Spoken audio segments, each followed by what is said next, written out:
We're throwing off the filters of tradition and culture to discover what the Bible really says about our relationships with God, with ourselves, and with others. Welcome to this episode of Relationship Truth Unfiltered. Welcome. I'm Julie Sedenko here with Tansel, a mom of 4 who was widowed and married again in 2020. Her former husband died from a drug and alcohol addiction, and Tansel herself struggled with addiction. She got clean, however, and is celebrating 10 years of sobriety. Before we get into today's episode, I want to warn you that we are going to talk about some tough things. Tansel and her kids have experienced a lot of abuse. She's in the process of getting safe today. And for that, I know I speak for you. We are so thankful, Tansel, that you are doing that. Thank you for being here. Thank you for having me. Tansel, there's a lot of issues in your marriage. Give us an idea of the major things you deal with. Coming into the marriage, we were both serving in the church, and he was serving with kids and was really plugged in with the men and going to groups and all of these things. And so I wasn't aware of the depths of his addiction. He had told me about his marijuana use in the past, but had also said it wouldn't be a problem. Like, it had already been dealt with, and then I remember on the night we got engaged, he said he was done, it wouldn't be a problem.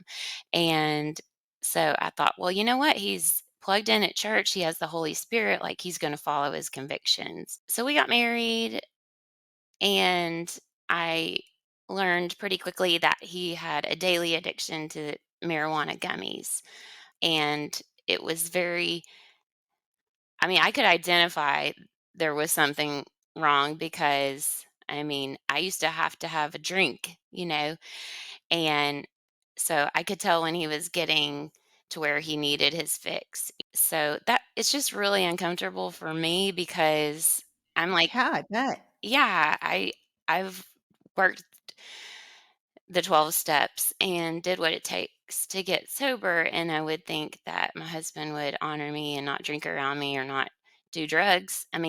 Especially when we're serving in the church and raising a family. So you're a former alcoholic and your new husband is drinking around you, which is absolutely awful thing to do to you. But not only that, you were dealing with an extreme anger issue. Describe what that was like. Well, the first time in marriage that he had a real big blow up was we were married about 3 months and I was pregnant and we were out of town on a ski trip.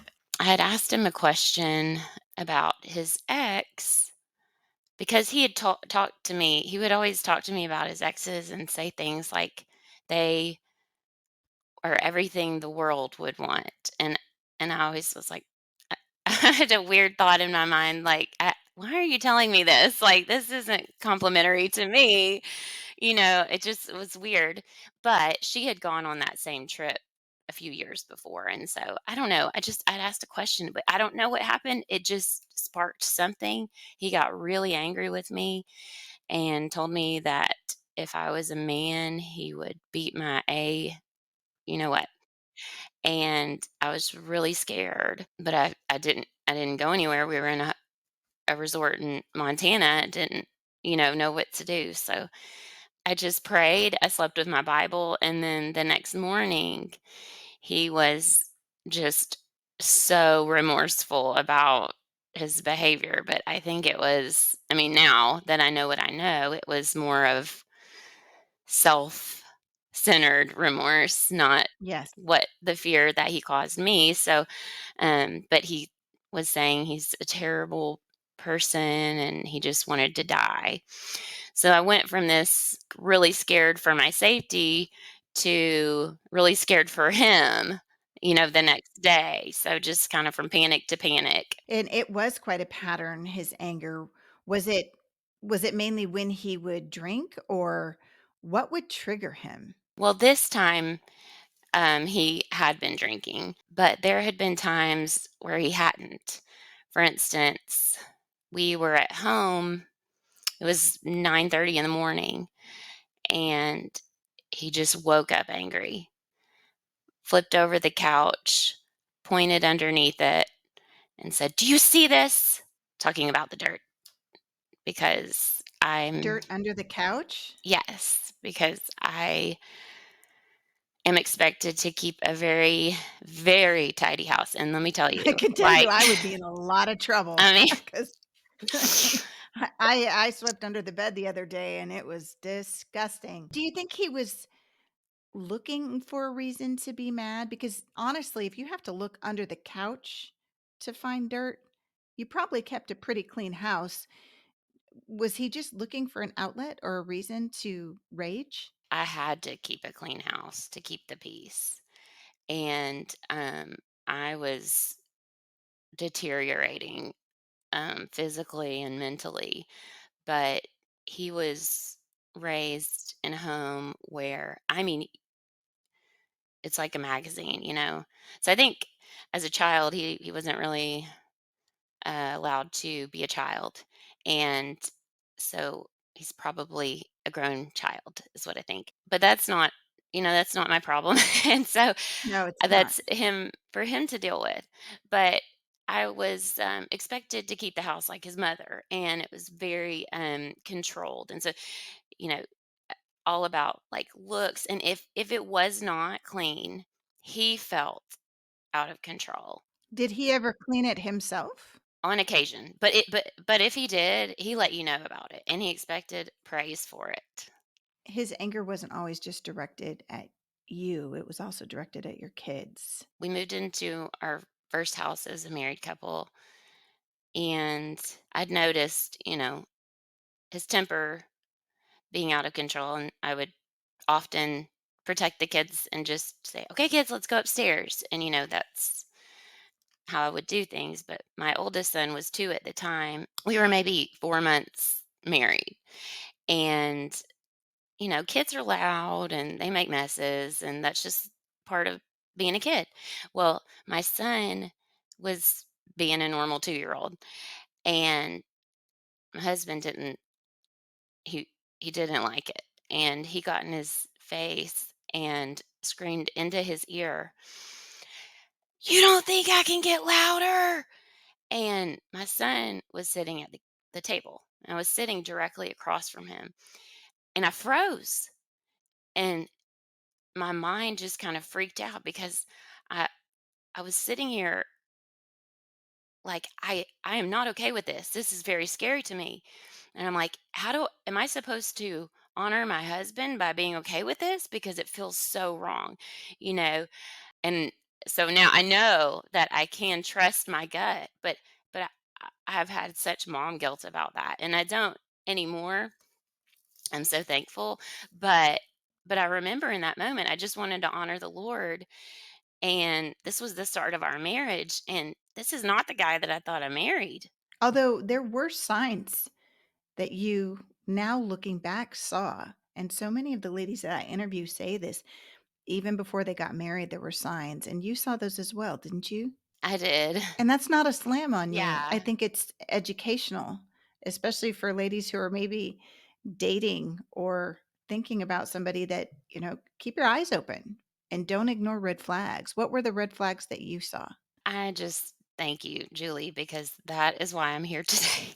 I mean, I was like, I am not even out of it yet, completely, but I can definitely testify to what all God has done over the last year that I've been involved with Conquer.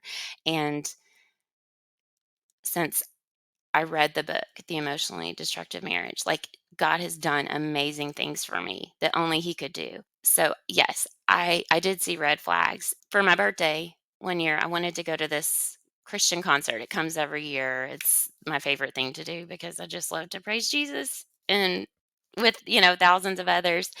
And he wanted to take me to the cabin on a mountain. And, I was like, I guess, I'll let him lead and not do what I wanted to do. So that I should have just spoke up, right? But but was just getting to know him, and I was like, "Well, he really wants to do this, so I'm gonna let him lead."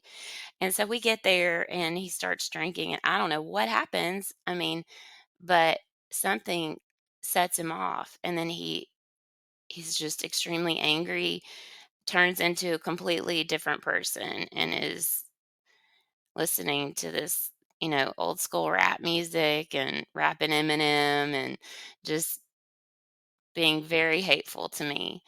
And I'm scared. I call my mom and I'm like, I did have my car, but I didn't leave. I just didn't know what to do. So that was one flag. There was another one when we were dating. This was we were swimming with my kids, and he got mad about something. This time he wasn't drinking, so it didn't matter if he was or if he wasn't. But it would usually be more extreme if he was. No, I take that back. You just never knew, okay? Really? Okay. You just never knew. Yeah. But we were swimming, and something made him mad, and so he left the place where we were and walked to his house, which was about a mile away. And then he starts blowing up my texts saying, "Why didn't you come after me? I you made me walk home in flip-flops and my feet are hurting." I And hope they are. that's text. And I was like, I did not I did tell him, I was like, "I did not make you do anything. In fact, I asked you to stay." But that was, something I remember, like, this isn't right. It reminds me of that saying, when people show you who they are, believe them. Mhm. Yeah, but you also said there was a lot of confusion because even after you were married, he wasn't always a rageaholic, and so there is Yes. oftentimes this confusion of, well, he's being a good guy, or he's being a good dad, or he's being a good husband, but both things can be true at the same time, and that doesn't negate their abuse. Yes, and this is something that I learned through Leslie is because I was really struggling with that, well, he's really nice in these ways. He's expressed to me that he loves me because he's given me access to all of his finances, and that's how he was shown love, and that's how he knows how to show love, was providing. He meant what he was saying. Like, Oh, I yeah, I knew that he meant that, but I'm like, "But it's still wrong." Like, you still have to have relationship with people, and, it's been a process of realizing, like, that is not enough, I mean, he adopted my 2 oldest, like, he's done some honorable things. absolutely, and, that is what can be so confusing, but it's really important to realize that the honorable things that they do does not give them a free pass to abuse. That's not okay in any way, shape, or form, and you described it so beautifully, I thought, as living from panic to panic. Yeah, Describe that. you just never knew what each day was going to be like in the morning or in the afternoon. So what did that feel like inside? You wake up and you don't have a security. You don't feel safe in your own home.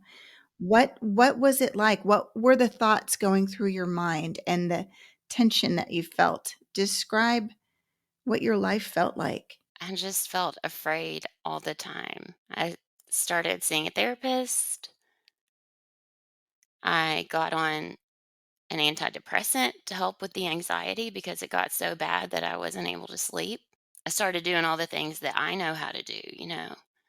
And I knew that I wasn't the one causing this, but I didn't know what to do.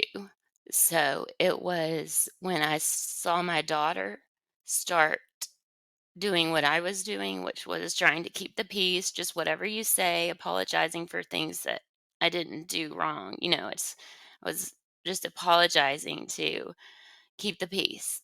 And when my daughter started coming up to him several times a day and saying, "Daddy, I love you. Daddy, I love you. Are you okay? Are you okay, Daddy?" And she would say that over and over. Mm, And that's when I was like, this is not okay. Like, she is taking on the role of a parent. And he's the one that should make her feel safe. I mean, it is interesting because I've had this thought many times, but like you're supposed to feel the safest with your husband. But at home, I was the most afraid of my husband, realizing that that alone is enough. You saw yourself in your daughter, didn't you? I guess so. You're gonna make me cry because, like, I guess so. But even if I wouldn't do it for me, like, I'm gonna do it for my kids. But isn't that sad? Yeah, And I'm talking to the lady listening. You would do it for your child, but why won't you do it for yourself? Why won't you get safe for yourself? Why don't you matter enough? You matter to God. And if you were your mother or a friend or something talking to yourself, what would you say? You would say, "Get out of there, get safe." yeah, And yes. so, Tansel, this is where I'm gonna there's a lot of people right now that are like, "Why haven't you divorced this guy yet?" And you had a really powerful answer when we were doing our pre-interview. You Yeah, described it as like telling an addict to stop. yeah. It is very much like being an addict, and that you can't describe addiction to someone who's never walked it, like, and expect them to understand. You can't just tell an addict to stop and expect them to stop. So would you say it's an addiction to abuse, an addiction to I don't know how to leave, an addiction to being with somebody? What is it that makes it so hard to cut that tie? Help us understand how your tie to this man who abuses you is like an addiction. Help us understand that. Well, it's really confusing. I mean, it's, the manipulation. It's like he will be so nice, and honestly, since I started holding him accountable, saying I'm not going to do this anymore, there haven't been any major blow ups. How long has that been? Well, interestingly enough, when I filed for legal separation, the suicide threats kind of stopped immediately. And I was like, what a turd. Like he he could control it the whole time. Like that's when I knew he didn't mean it. He's a manipulator. Yeah. And like my little brother committed suicide. Like we don't play Oh, around with that Tansel. word. And so it was really mean for him to do that, That's you very know? cruel and very selfish. Someone said this to me and I will never forget it. But I told him he's threatening suicide. And I told him about, the rage and stuff. And he said, don't normalize that. And I thought, well, how in the world can I normalize this? Like, this is so scary. Well, fast forward 6 months and he's threatening suicide. And I'm like, whatever, you know, But you've normalized a lot of things, haven't you? yeah, I guess so. You did, though, when you saw your daughter begin to act in the way that you do toward him. That was a breaking point for you, and you did file for legal separation. Talk about that. My first bold, brave thing was I took the kids and we loaded up and we stayed gone for a week and we just stayed at different friends' houses. And I thought, well, surely this will wake him up.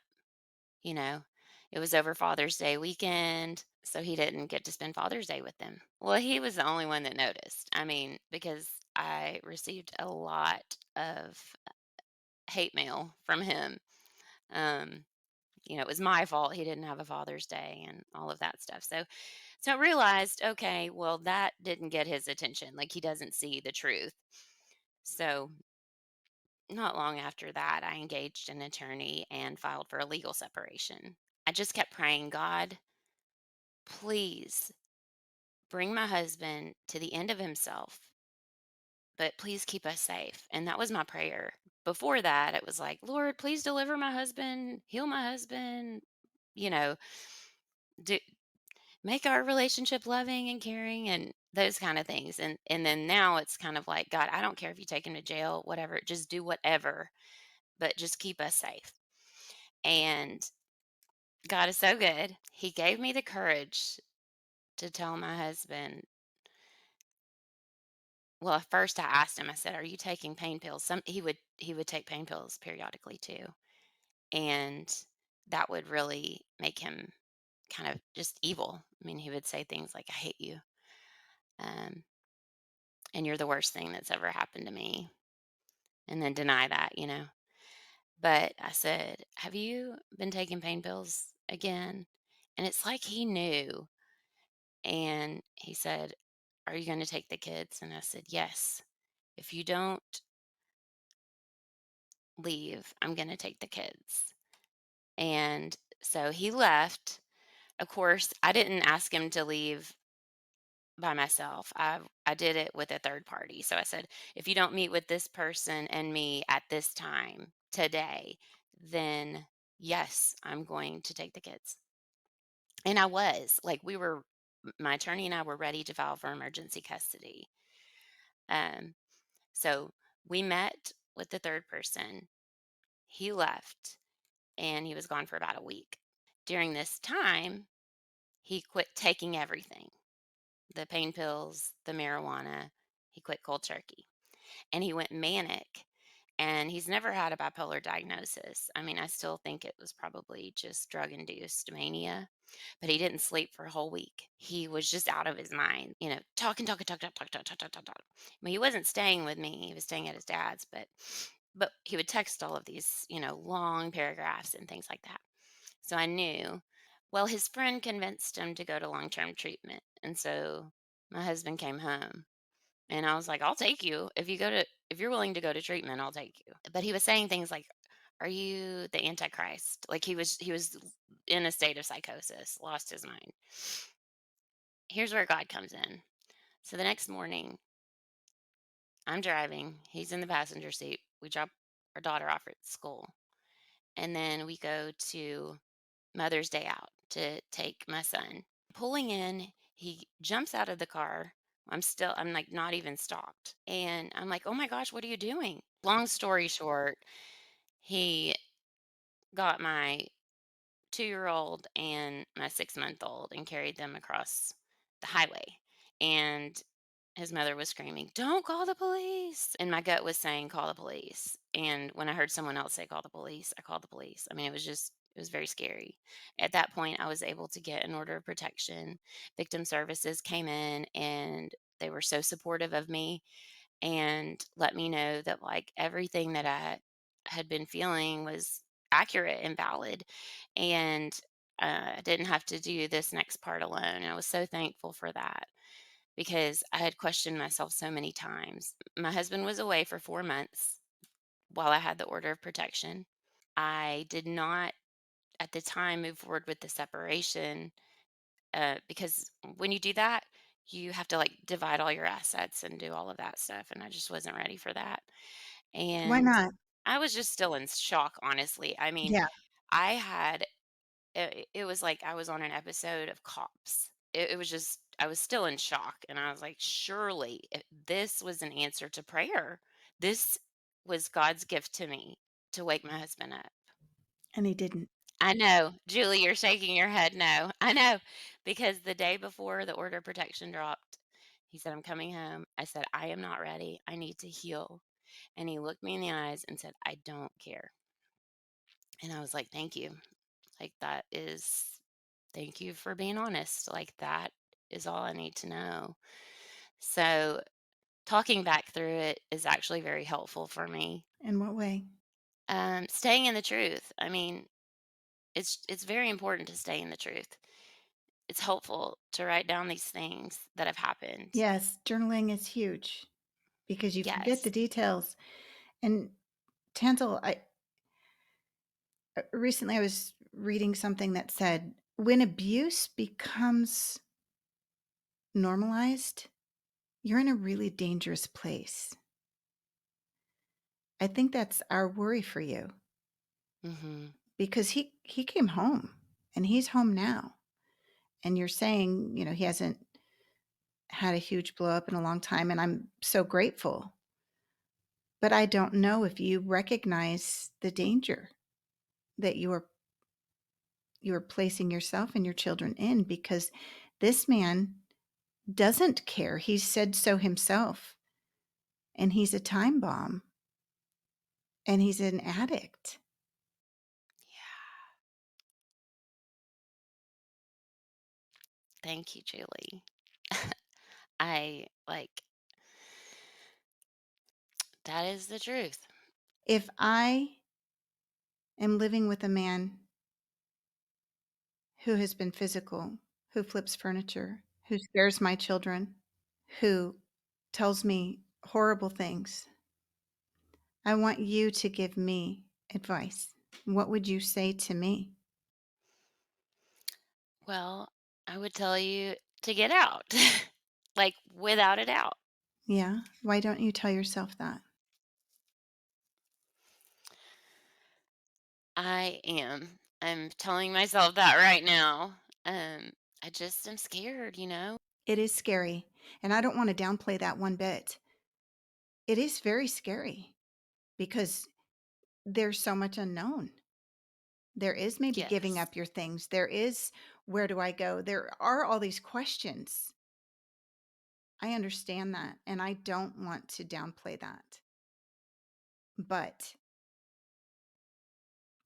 at the same time, everybody that's listening right now is very concerned for you and for your safety because you are not with a safe person and you deserve better and your children deserve better. One of the things that Leslie talks about, Tansel, is a safety plan. Yes. We will help you with that, but you need a safety plan. And one of the things that you did share that was really helpful to you, and I think is something that you can even remind yourself of right now, you were at a Lisa Turkhurst event, Mhm. and one of the people there said something to you. What was it that was so helpful? Well, Dr. Joel, Mutamali. yes. He was signing books and I bought one of his books and I was like, "How do you like how do you know?"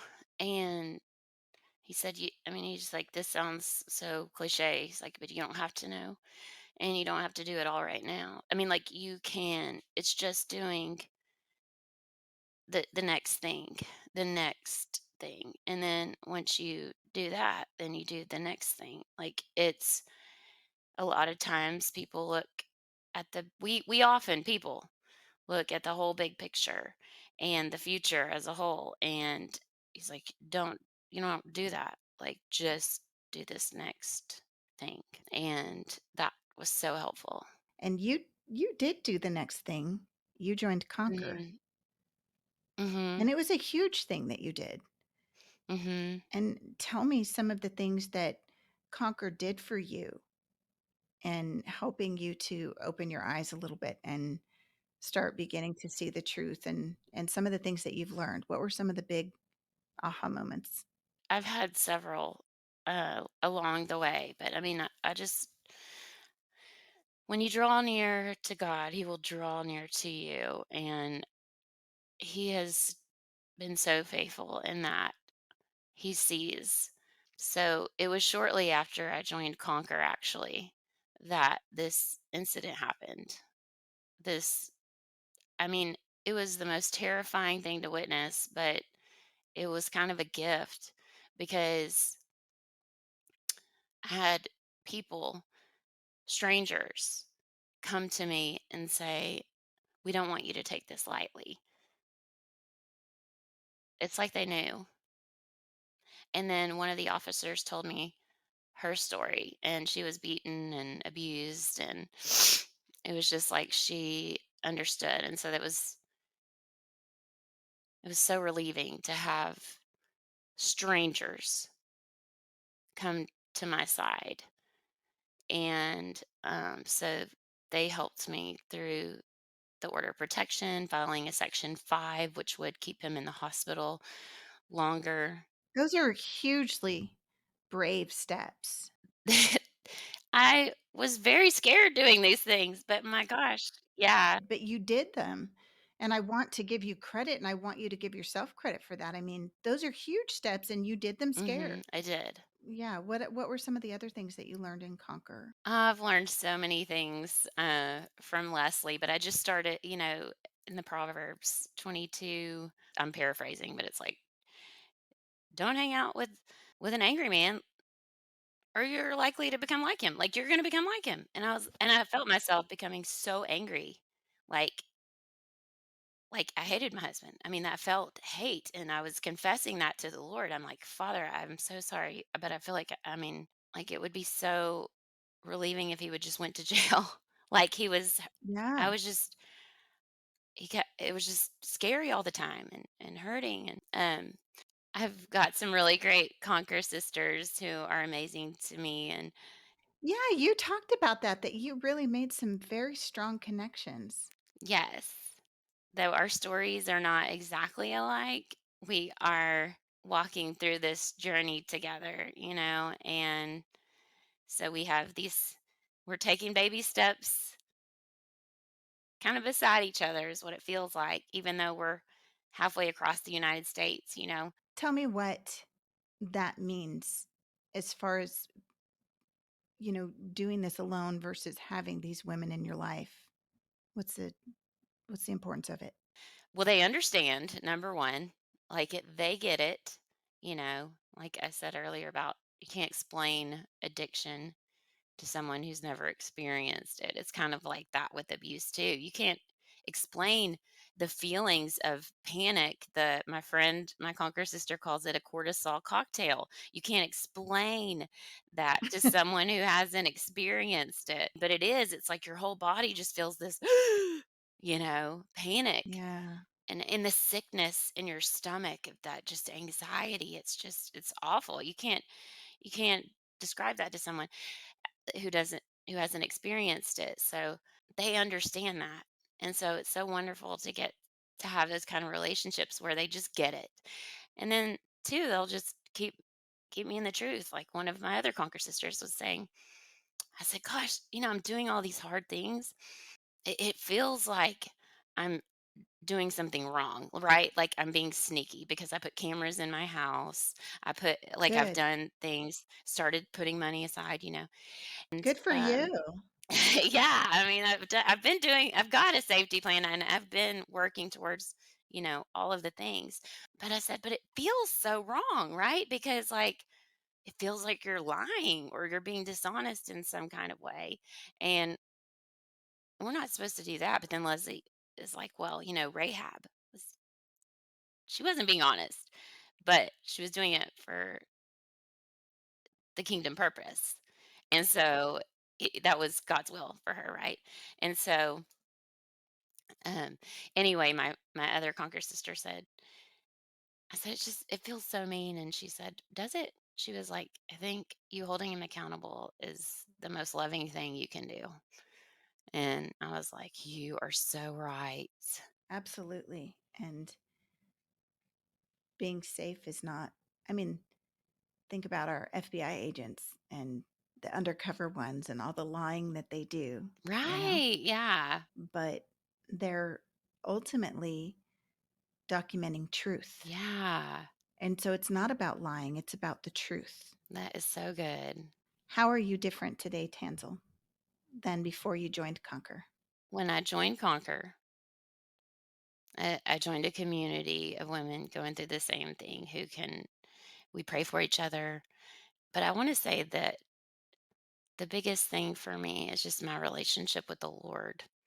He has just shown himself even tangibly. Since I took the bold step because you know, I kind of struggled with the financial part of Conquer, and I finally just was like, "Oh, I'm just gonna charge it and trust the Lord," okay? And I'm so glad I did, because it was shortly after that that I was able to get, an order of protection. Um, and then the Lord showed himself to me so many ways. I mean, I became more confident in myself, and so I was able to share with more people. And so that didn't mean I went talk around like gossiping and stuff, but I went seeking help. And, oh, the biggest thing it's done too is just like the pastors, they have it wrong. Like they just Oh my gosh. I I I was traumatized a couple of times. Like, Yes. Julie, I just have to tell you, we were in a session. My husband was threatening suicide. The pastor was like, "All right, not today." We're marriage counseling. And he was like, "Not today." He was like, "Let's pray and let's reconvene tomorrow." Okay. Really? Yes. And so so we prayed. And we left together, and we went back the next day. And let me tell you, I I'm the one that's going to therapy. I'm the one that is taking an antidepressant. I'm the one that is in touch like with reality here. Like I know things are wrong here. And I said to the pastor, I cannot handle this anymore. Like I feel like I'm going to lose my mind. And do you know what he said to me? What? He said, "Do we need to call the local mental hospital for you?" And I could not believe that came out of his mouth, because I'm like, yesterday my husband's like, I know what's going on anyways. I'm telling you. And how about this? Well, I'm just supposed to love him where he is. Yeah. I can't call Yeah, out in his a sin. rage. You just love him while that couch is getting flipped over. Yeah. The church needs to get they need to get with it. It's not Yeah. acceptable anymore. It's not acceptable that they cannot recognize an abusive marriage and that they wanna treat it as though it's the common cold and it's cancer. Mhm. So, uh, pastors, we love you, and we say get with it. Get Yes. educated. Get educated. Oftentimes the pastors just they take Ephesians, just the part that it talks about Yes. marriage, and they leave out the rest of the Bible, which is all about relationships. I was told, "Don't forget the Proverbs 31 woman, it didn't say anything about what kind of a guy her husband was. So you better just be a Proverbs 31 woman, even if he's an abuser." I mean, really? No, it's Yeah. impossible. God didn't make us to do that. If you're talking to somebody who's in a similar situation as you, or maybe where you were a year or 2 years ago, what is your number one piece of advice? God designed your body to give you information. And when your body feels fear, it is a God given, that gut instinct is God given. And listen to that. Don't ignore it. Don't try to override it with some kind of logic, because I did that, and it's just lying to yourself. So listen to your gut. Stay in the truth. Jot down all of the things. Don't dismiss your situation because, well, he watched porn, but he didn't physically have an affair, or he's not financially abusive, or don't dismiss what you're experiencing because of all of because they don't all add up. Absolutely. Don't dismiss the red flags just because there's some white ones. I don't know. I just want each woman to know that, like, you're not alone in this. Like, Jesus is with you, and you also have like hundreds of thousands of other women doing this too, and you can do it. You can do big things. You can do big things. And you have done big things, Tansel, and I want to really give you credit for those things. You've done some big, hard, scary things. And there may be more in store for you, but you can do it. Mhm. And we will be with you and right alongside you. I want to pray for you. I know that, and if everyone listening wants to pray for you as well. So, Father, I just ask that you would set your hand right now upon Tansel Mm. and upon each of her 4 children. I ask right now that you would keep them safe Yes. physically, emotionally, spiritually, and mentally. We ask for health. Mhm. Give Tansel courage, Lord, Mhm. to make the decisions and to trust Mm. that you will take care of her, that you are her father and you are a good father, that you will be her children's father and you will be a good father. Give her courage, Father. Give her wisdom, open doors, closed doors. And we just pray for her husband, that you would bring him to a true and deep and complete and total repentance. Yes. But if he chooses, Lord,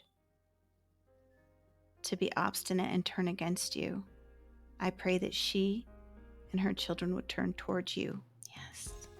in safety, in peace, in wisdom. In Jesus' name, amen. Thank you for listening to Relationship Truth Unfiltered. If you need clarity on whether your marriage is difficult, disappointing, or destructive, go to leslievernick.com/start for Leslie's free quick start guide. It's totally private and will help you get clear on your next step. Again, that's leslievernick.com/start. Until next time, may God bless your relationships with Him, with yourself, and with others.